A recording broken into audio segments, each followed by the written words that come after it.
Right, well, here are three things to help Farks men get 3 points at the Den on Sunday. Kick-off is at 12 o'clock at the Den, so it's a nice lunchtime kick-off for Leeds United as we face Millwall away down in London.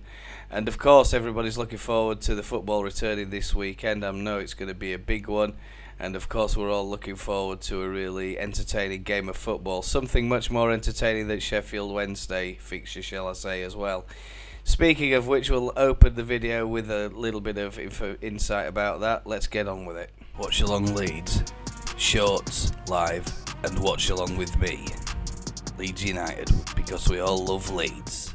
For those of you who do follow our live streams with the disabled team, I did actually mention, or I speculated, that perhaps Daniel Farke was actually experimenting against Sheffield Wednesday during that game and having a look at Pirot's capabilities as a number 10 as regards to can he defend and can he assist with the defensive duties or any creative duties in the midfield.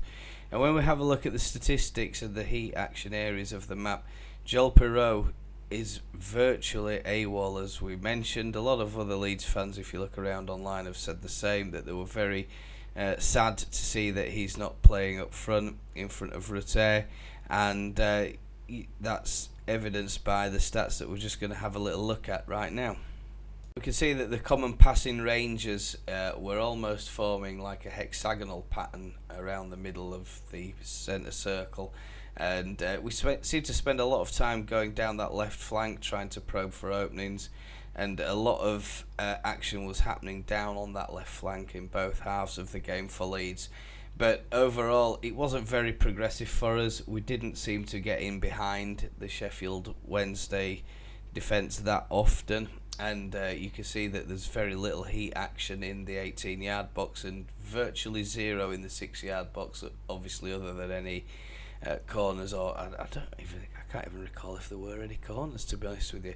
It was such a drab, dreary, horrible match, wasn't it? That, part of the theory for me is going forward that we've got to play Pirot in that more natural number 9 slot, put Rutter in behind him, or have Rutter and Nonto interchanging perhaps the roles, and maybe even Somerville joining in that rotation during the game if things are getting a little bit tight for them or they're struggling. And I noted that Nonto was struggling down that left hand side due to the physicality of the Sheffield Wednesday back line. He found it quite difficult to retain the ball, was quite often getting out muscled, out jumped, etc. And especially those balls over the top or in the air, he had no chance of winning those or bringing those down and trying to control and get into the Sheffield Wednesday 18-yard box. I mean, the thing is, we've all said the Sheffield Wednesday defended really well. They obviously came to try not to lose, and I thought that was the main thing of that game.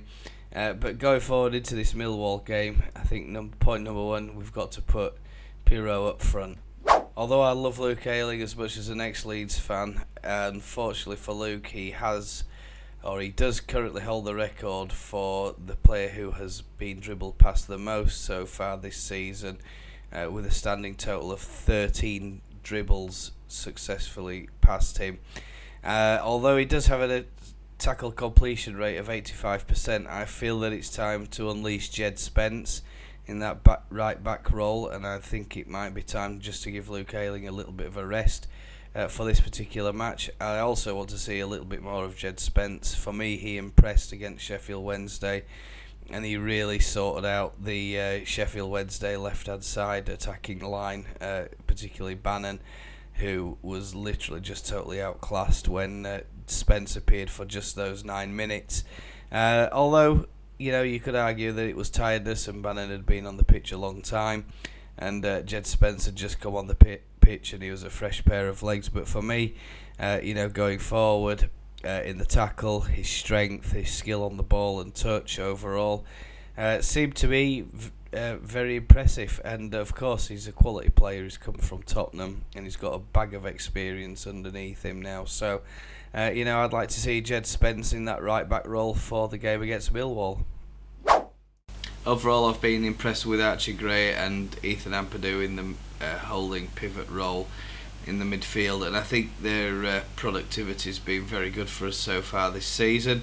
I know Farker is a little bit cautious about Archie Gray, trying to give him a bit of a rest, and that's why we've brought in Kamara, and of course we've got other cover for Archie Gray. However, I think this game is probably going to suit Archie Gray down to the ground. You know, I'd like to see him push on a little bit. He's very, very good at passing. He's got an eye for a ball, seems to be able to thread a ball, so I'd like to see Archie Gray advance a little bit more, especially when we're in possession and in the attack in the final third. You know, he might just be able to find us that little opening that we need, that little ball threaded through to one of the forwards, and you know, let's hope that we see plenty of Archie Gray, and of course we don't want him getting injured at all. I hope you enjoyed this video. 3 things that we need to do to get 3 points at the Den. Tap here if you want to subscribe to my channel, or maybe you want to watch more content. You can also tap here. I hope that you can join me for the watch along. Of course, we always have some fun and games on there as well, and I'll see you all on Sunday. All the very best to you. Have a great day. MOT, come on Leeds.